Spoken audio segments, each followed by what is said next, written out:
Joining us now, spokesperson for Israeli Prime Minister Benjamin Netanyahu's office, Tal Heinrich. Tal, it's really good to have you. Thanks for being here. Is this deal going to get accepted?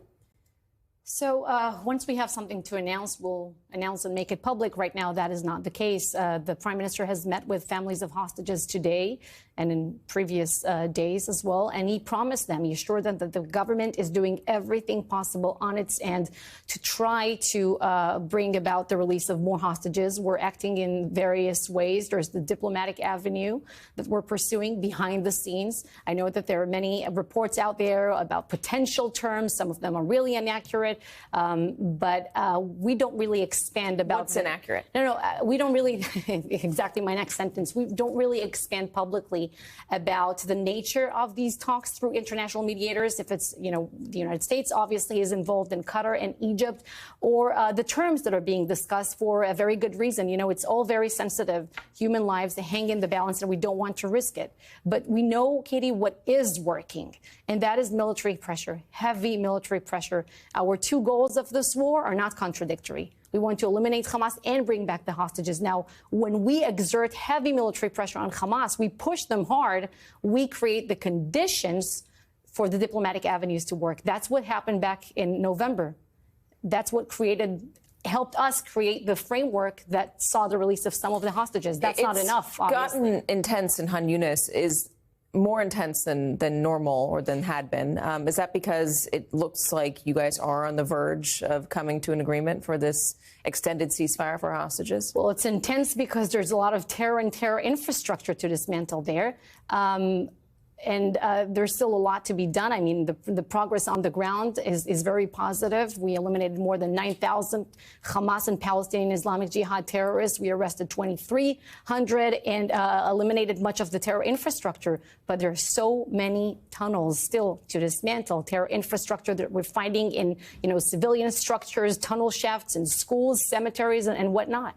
I know that the tunnels are getting flooded with seawater. How can you ensure that hostages are not going to get hurt in this process of trying to get Hamas out of those tunnels? Well, this is one way by which we dismantle some of the tunnels, not all of the tunnels. But keep in mind that, the hostages plight is the top of mind for the government, for the troops on the ground and in the Central Command when we make such decisions. They should also be the top of mind of every international discussion, obviously, about the war. The Israelis entered a hospital and, in your words, in your country's words, neutralized 3 terror suspects in Jenin in the West Bank.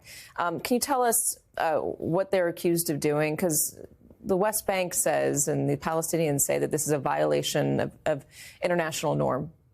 Well, this was a targeted raid with no collateral damage. We neutralized the 3 terrorists. They were part of a terrorist cell, Palestinian cell of terrorists that were hiding inside that hospital.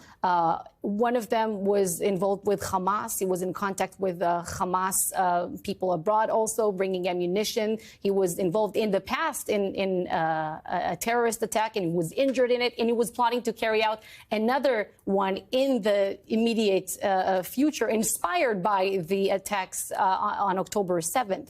The other 2, one of them was involved with the Palestinian Islamic Jihad.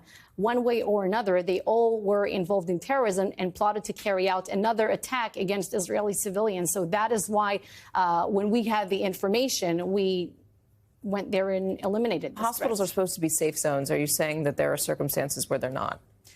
Well, like in Gaza, when you see almost every hospital in Gaza, as you know, unfortunately, this is also the case in the West Bank, as we saw with this specific terrorist cell.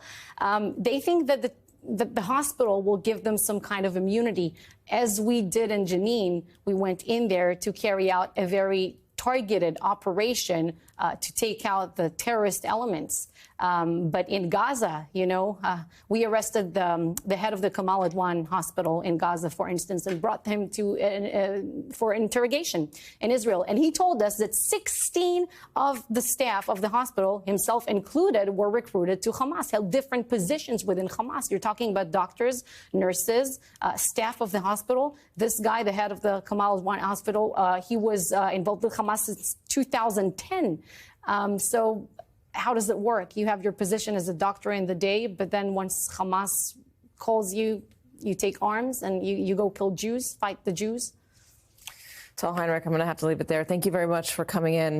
We appreciate it, and we do hope this deal is something that can be agreed to so that there is some relief for both the hostages and for the Palestinians. Thank you for being here. Thank you, Katie.